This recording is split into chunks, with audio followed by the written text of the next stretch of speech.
Mieux vivre ensemble, c'est tout un symbole avec celui qu'on va recevoir maintenant, Alix. Exactement, c'est Monsieur C.I. Clément. Il est responsable d'une ONG, il vit en France notamment. Il a été même primé, n'est-ce pas Marcelin? Oui, prix Guy Ferrez du Mieux vivre ensemble, on en parlait il y a quelques secondes. Le 15 septembre 2018, il a reçu ce prix-là des mains du maire d'Auxerre. D'ailleurs, on salue toute la population, tous ceux qui nous regardent du côté d'Auxerre, principalement ceux qui viennent de Côte d'Ivoire ou d'Afrique. Bonjour Monsieur C.I. Bonjour, monsieur. Félicitations pour votre prix. C'est la Côte d'Ivoire qui est honorée. Surtout qu'on parle beaucoup de vivre ensemble dans notre pays. Qu'est-ce que ça représente pour vous, ce prix? Effectivement, déjà merci. Merci. Et ce prix, c'est une fierté. C'est une fierté quand on sait que son pays traverse une période difficile et qu'on essaie de lutter pour ramener la cohésion, la paix. Et qu'à un certain moment, des personnes qui ne sont même pas de chez nous reconnaissent ces genre de démarches.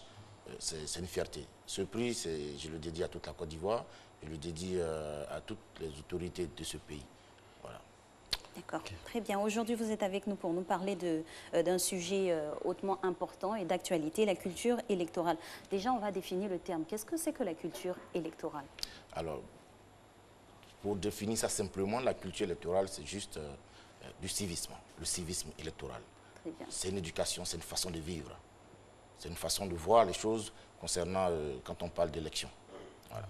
On a remarqué dans nos pays en Afrique que le taux de participation est généralement très faible. Est-ce à dire que chez nous, dans nos pays dits en voie de développement ou en voie d'émergence, on n'a pas la culture électorale? Effectivement, vous savez, les gens pensent que c'est parce qu'il y a eu 2010, il y a eu 2002 que les gens ne votent pas.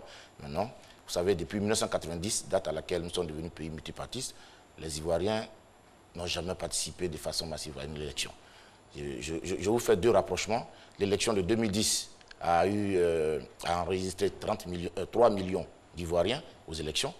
Mais 25 ans après, c'est-à-dire en 2015, les Ivoiriens étaient encore 3 millions à voter. Vous voyez que... Il n'y a pas de grand changement. Il n'y a pas grand, mais il n'y a même pas eu de changement. 3 millions en 90, 25 ans après, 3 millions. Et ça, c'est frappant. Voilà, ça choque. Et cela est dû à quoi, justement? Parce qu'on ne sait pas ce que c'est qu'un vote. On ne sait pas ce que c'est qu'un enrôlement. Vous savez, quand on est démocrate et on demande à notre population de boycotter un enrôlement, c'est parce qu'on ne sait pas ce que c'est. Un enrôlement, c'est le fait de pouvoir s'inscrire, avoir une carte d'électeur et pouvoir choisir celui qui doit diriger la destinée de son pays. Mais tout comme les fêtes de génération dans certaines régions de chez nous, hein, quand tu as 18 ans, tu es majeur et que tu ne participes pas encore à ces genres de fêtes, tu n'es pas encore homme. Effectivement, quand tu as 18 ans ou plus et que tu n'as pas ta carte d'électeur, tu ne peux pas te frapper la poitrine pour dire que je suis de ce pays. Tu ne peux pas te dire patriote. Donc cette carte d'électeur, c'est l'élément de transition. Vous savez, quand tu deviens majeur et que tu as ta carte d'électeur, ça fait de toi effectivement un vrai citoyen de ce pays. Et donc, sans une carte d'électeur, tu ne peux pas parler au nom de ce pays. Et c'est ça qui est important dans la chose. Les Ivoiriens ne savent pas ça. Il y a beaucoup de choses que les Ivoiriens ne savent pas. Vous savez, quand tu n'as pas la culture électorale, hein, quelqu'un qui a une culture électorale, il ne peut pas se permettre de quitter sa commune pour aller voter dans une autre commune. Vous voyez? Quand tu as la culture électorale, en tant que candidat, tu ne peux pas te dire que ouais, il me faut payer des gens pour qu'ils viennent me voter.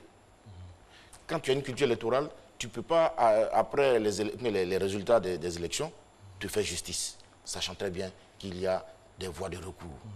Alors, il y a plein de choses comme ça qui, si on a la culture électorale, qu'on pouvait éviter. D'accord. Nous parlons justement du déficit de connaissances quant à la culture africaine. Dites-nous, comment peut-on encourager donc les Africains à s'intéresser à la culture électorale? Alors, vous savez, il faut leur donner les vraies informations. Aujourd'hui, il y a tellement d'idées qui circulent qui fait que les Ivoiriens... Et les Africains, parce que ce n'est pas un phénomène inhérent seulement à la Côte d'Ivoire. Effectivement, le continent est concerné. Je partage votre idée parce que même quand on prend l'élection au Cameroun en 2018, là, vous savez, il y a eu que sur près de 25 millions d'habitants, il y a eu 6 millions. Pareil comme pour la Côte d'Ivoire, 6 millions d'enrôlés et 3 millions de votants. C'est des chiffres qui sont alarmants, mais voilà. Donc il faut donner les vraies informations aux Ivoiriens.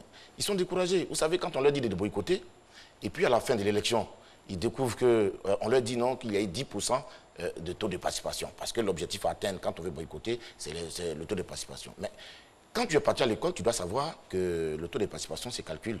C'est un rapport qui se fait entre le nombre d'enrôlés et le nombre de participants, de votants. Voilà. Donc, 10%, vous savez, la dernière élection de 2015, il y a eu 6 millions d'enrôlés, 3 millions de votants. Évidemment, le taux de participation, c'est 50-52%. C'est normal, c'est ce qu'on doit considérer. Les 10% pouvaient être juste si ils s'étaient fait enrôler, s'ils n'avaient pas boycotté, qu'ils étaient près de 15 millions à se faire enrôler et qu'il y avait 3 millions de votants, alors, effectivement, on allait dire que leur taux de 10% était juste. Donc, ces genres d'informations qu'on donne à la population les décourage, ça les reconforte d'ailleurs à pouvoir continuer de boycotter parce qu'ils estiment que c'est vrai. Est-ce que la clé, ce n'est pas l'éducation? Parce que tant qu'on va finir, on va voter pour des t-shirts, pour l'argent, pour du pain, des sardines. Bon. Voilà. Mais effectivement, c'est pourquoi nous parlons de culture électorale, parce que je l'ai dit tout à l'heure, c'est du civisme, c'est une éducation. Il faut savoir que... Alors, en parler à l'école? Oui, bien sûr, bien sûr. Vous savez, le samedi dernier, j'ai organisé une conférence citoyenne. Mais elle a fait sale comble. J'étais fier, pourquoi? Parce que je n'ai pas payé 5 francs à quelqu'un. Je n'ai pas payé le transport de quelqu'un. Je n'ai pas donné de t-shirts, ni de sardines, ni de quoi que ce soit. De banderoles. Et tout le monde est arrivé. Et c'était rempli. Vous voyez? Alors, juste la promotion. Et puis les gens... Alors, c'est des gens qui sont venus pour écouter ce que j'avais à dire. Ils ne sont pas venus pour attendre des t-shirts, ils ne sont pas venus pour attendre des pains et boire des sardines. Il y a de l'espoir. Il y a de l'espoir, il y a de l'espoir. Les Ivoiriens ont commencé à comprendre. Les Ivoiriens ont commencé à comprendre. Là, il faut le dire tout net. Donc, moi, je pense aussi, par rapport à la méthodologie, il faut la changer, vu que notre pays, quand même, le taux d'analphabétisation, voilà, il est assez élevé.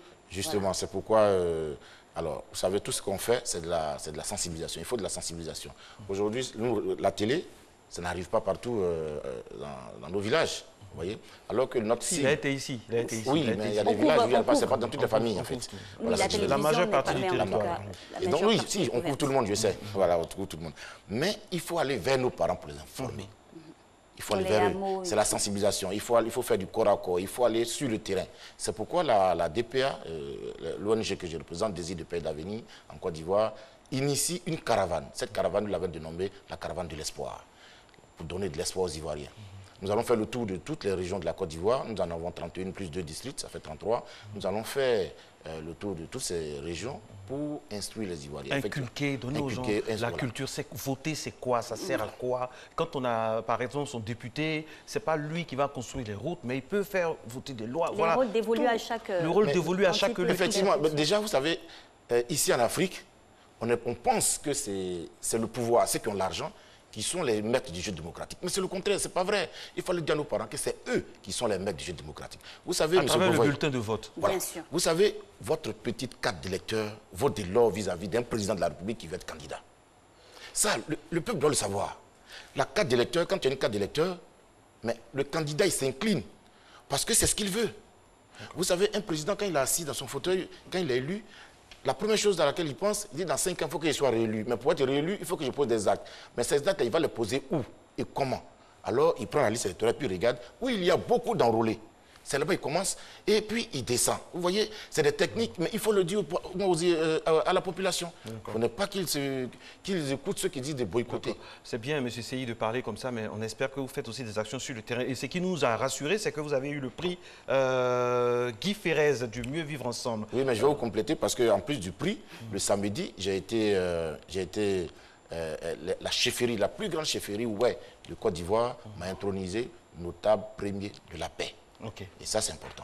C'est important. Félicitations. Merci. Et bon courage pour la suite. Merci et on veut avoir des images, des actes concrets sur le terrain Justement, pour faire avancer les choses. actes de Déjà cette envergure. en avril, on commence la caravane de l'espoir pour faire le tour de la Côte d'Ivoire. Ouais, allez. Et puis aussi, au passage, il ne faut pas oublier de s'enrouler, tout ça, pour participer. Parce que voter, c'est participer aussi à la construction de la nation. Évidemment. Et c'est bientôt. Beaucoup. Merci beaucoup et félicitations encore une fois pour le prix et tous ceux qui vous accompagnent.